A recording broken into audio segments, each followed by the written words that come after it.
மனைவியுடன் அடிக்கடி பேசுவதை எச்சரித்த கணவனை மதுரை சித்திரை திருவிழா கூட்டத்தின் போது கொலை செய்ய முயன்ற போது தடுக்க முயன்ற அவரது நண்பர் உயிரிழந்தார். மதுரை மாநகர் ஆழ்வார்புரம் பகுதியைச் சேர்ந்த கார்த்திக் மனைவியோடு அதே பகுதியைச் சேர்ந்த சதீஷ் என்பவர் செல்போனில் தொடர்பு கொண்டு பேசி வந்துள்ளார். இதை அறிந்த கார்த்திக் சதீஷை நேரில் அழைத்து எச்சரித்துள்ளார். இதனால் ஆத்திரமடைந்த சதீஷ் சித்திரை திருவிழா கூட்டத்திற்கு வந்த கார்த்திக்கை கத்தியால் குத்தியுள்ளார்.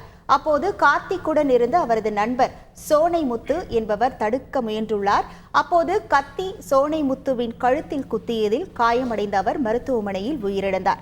கார்த்திக் தீவிர சிகிச்சை பிரிவில் அனுமதிக்கப்பட்டுள்ளார். இதனையடுத்து சதீஷை போலீசார் கைது செய்தனர். இந்த விவகாரத்தில் சதீஷுடன் யாரும் உடந்தையாக இருந்தார்களா என்பது குறித்தும் விசாரணை மேற்கொண்டு வருகின்றனர். செய்திகளை உடனுக்குடன் தெரிந்து கொள்ள உடனே சப்ஸ்கிரைப் பண்ணுங்க.